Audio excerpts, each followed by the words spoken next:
As you dey plan go Christmas, you don already budget yourself say you go buy the things wey you go rub for body, wey go make your body dey coole like say na baby own.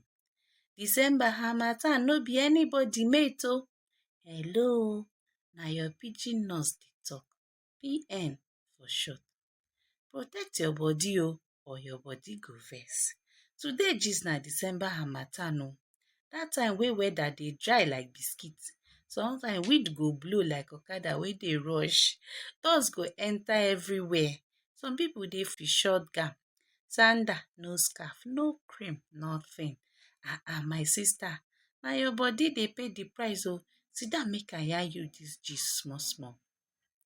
Harmattan na season wey air dey dry well well. Dust full everywhere.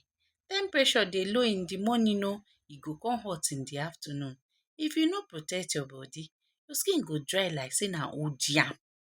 Your lips go come crack like cassava flakes, abacha. Your nose go dey bleed o, like say na tap wey dey drip. Eyes go just red and e go dey itch you well well, e go dey scratch you. Some people dey reason say, PN, na small dry season na nothing go happen. After all, rain fall this year well well. Small small negligence na im dey lead to big wahala o. Make I yarn you. Your dry skin and cracked lips, wetin e fit cause for you? You no dey apply moisturizer abi? Shea butter nko you no like am? Vaseline, your skin go scatter baje. Skins go fit pain you. Some of these cracks go pain you well well. E go even fit bleed o. You go come dey invite infection, come dey enter your body.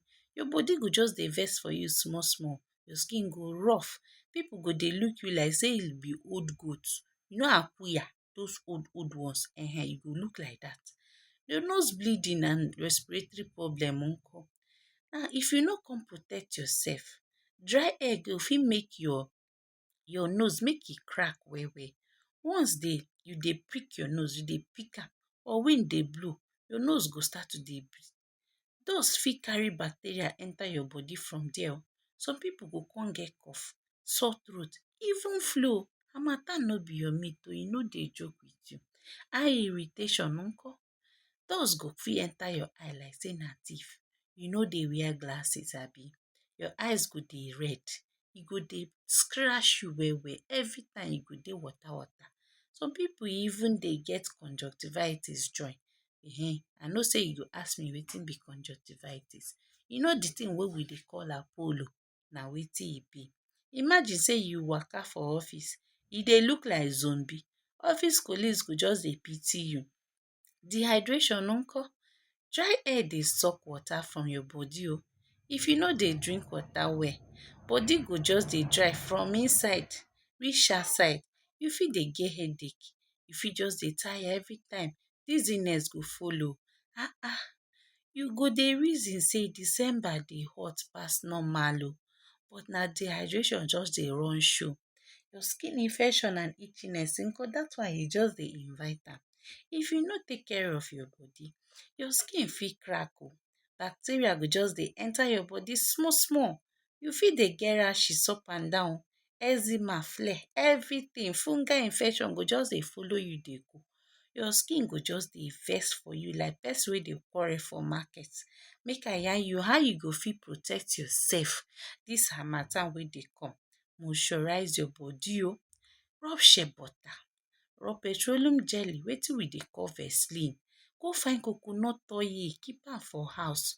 Cover up your body well well. Wear long sleeve, wear scarf. If you even get glove like oyibo, wear am. Wear socks. If you be mama, buy all these things for your children. Drink water well well. Make sure say your children also dey drink water. E get something wey dey call dehydrator. If you fit get am, see put am for your house. Make e help you dehydrate your house. I know the one wey dey call dehydrator dey different. That one na hydrator. Or you go fetch small water, keep am for your room so that your room no go dry too much. Drink water o. Stay hydrated inside out. Na water. Protect your lips o. Chapped lips dey bag plenty bacteria o. And make sure say you dey apply lip gloss. Protect your eyes, try dey wear sunglasses, especially say if you no dey drive motor. If you know say you dey drive motor, you go wind the glass down, carry glass put for eye. If you know say you dey enter bike, abeg wear sunglasses. E go help make you dey block dust. Avoid dust exposure. Stay inside your house if you no get any serious place to go. When strong wind dey blow, enter house. If you follow dis small small tips wey I drop, your body go dey happy o, your skin go smooth like small baby own, your lips go come soft like butter. I remember one aunty wey waka for harmattan like say she dey go fashion runway. No scarf, no gloves, no cream. By 10 a.m, the skin don crack finish, the lips don dey bleed, nose dey drip water. She dey complain, PN o, na harmattan dey vex me o. I no sabi say the thing strong like this. If to say you protect yourself small small, e for no reach like this na. So my people, protect your body from harmattan, especially this Christmas o. Moisturize your skin, cover up, drink water, protect your lips, protect your eyes. Na your PN, Pidgin Nurse dey talk. Pidgin Nurse don help person today o. If you like this video, like, subscribe, share am, give your family members so that this Christmas e go good, e go soft for all of us. PN don help person today o. Oya, bye bye.